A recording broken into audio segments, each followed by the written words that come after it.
America के राष्ट्रपति Donald Trump ने एक बार फिर सोशल मीडिया पर ऐसा बखेड़ा खड़ा कर दिया है कि पूरी दुनिया सन्न रह गई है। पूर्व राष्ट्रपति बराक ओबामा की एक विवादित फर्जी तस्वीर और इटली की प्रधानमंत्री जॉर्जिया मेलोनी पर मीम शेयर कर उन्होंने भारी भूचाल ला दिया है। नमस्कार, मैं हूं सिद्धार्थ प्रकाश।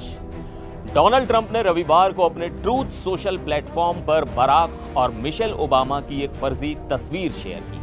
इस तस्वीर में ओबामा दंपति एयरफोर्स वन विमान में चढ़ने से पहले सीढ़ियों पर हाथ हिला रहे हैं, लेकिन असली खेल विमान की तस्वीर में किया गया है। नीले और सफेद रंग के इस प्रेसिडेंशियल प्लेन पर ग्रेफिटी यानी दीवार पर लिखे जाने वाले स्लोगन पेंट किए गए हैं। इस पर डेमोक्रेटिक पार्टी का नारा यस वी कैन, ओबामा और BLM यानी ब्लैक लाइव्स मैटर लिखा है। इसके साथ ही इस पर अरबी भाषा में अल्हम्दुलिल्लाह भी लिखा है, जिसका मतलब भगवान का शुक्र है होता है। अमेरिका में ग्रेफिटी को अपराध और शहरी तबाही का प्रतीक माना जाता है। इसका इस्तेमाल अतीत में अश्वेत लोगों के खिलाफ नस्ल भेदी संदेश देने के लिए भी खूब हुआ है। ट्रंप और ओबामा के बीच ये तल्खी कोई नई नहीं है। ट्रंप अक्सर ओबामा के अमेरिका में पैदा न होने का झूठ फैलाते रहे हैं। इसी साल फरवरी में ब्लैक हिस्ट्री मंथ के पहले हफ्ते के दौरान ट्रंप के अकाउंट से ओबामा दंपति को जंगल में प्राइमेट्स यानी वानरों के रूप में दिखाते हुए बेहद नस्ल भेदी पोस्ट की गई थी। भारी विरोध के बाद उसे डिलीट किया गया। ट्रंप ने इसके लिए माफी तक नहीं मांगी, बल्कि सारा दोष अपने एक कर्मचारी पर डाल दिया। पिछले महीने ही ट्रंप ने शिकागो में बन रही ओबामा की नई प्रेसिडेंशियल लाइब्रेरी की भी मॉफ्ड तस्वीर 2 बार शेयर की थी। इसमें लाइब्रेरी की छत पर एक बड़ा सा कूड़े का बैग रखा था और आसपास बंजर जमीन थी। ट्रंप ने लिखा था कि 10 साल बाद ओबामा लाइब्रेरी अमेरिका से नफरत करने वालों के लिए एक मक्का बन जाएगी। तस्वीर में प्रेसिडेंशियल विमान का इस्तेमाल इसलिए भी संवेदनशील है क्योंकि पिछले हफ्ते ही ट्रंप ने नए एयरफोर्स वन में अपनी पहली उड़ान भरी थी।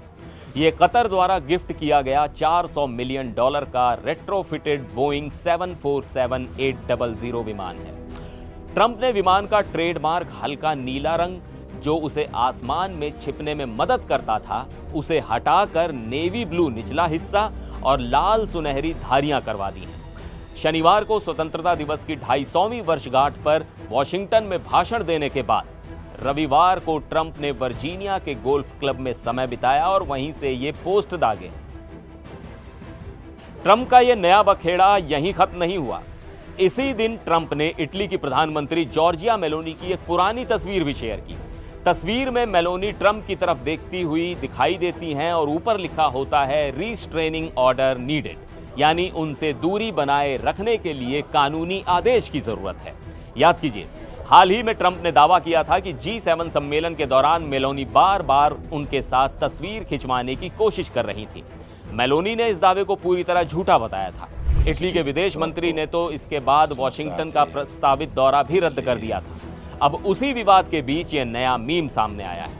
यानी एक ही दिन में ट्रंप ने 2 ऐसे पोस्ट किए जिन्होंने 2 अलग अलग नेताओं को निशाने पर ला दिया। एक तरफ अमेरिका के पूर्व राष्ट्रपति बराक ओबामा और दूसरी तरफ इटली की प्रधानमंत्री जॉर्जिया मेलोनी। अब सवाल यह है कि क्या यह सिर्फ सोशल मीडिया पर ध्यान खींचने की रणनीति है?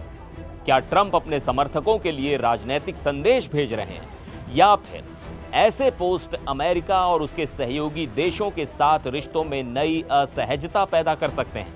आपकी राय क्या है? क्या किसी मौजूदा राष्ट्रपति को इस तरह एडिटेड तस्वीरें और विवादित मीम शेयर करने चाहिए, या राजनीति में अब यही नया सामान्य तरीका यानी न्यू नॉर्मल बनता जा रहा है? कमेंट करके अपनी राय जरूर बताइएगा। फिर मिलेंगे एक और वीडियो में। आप देखते रहिए NDTV इंडिया।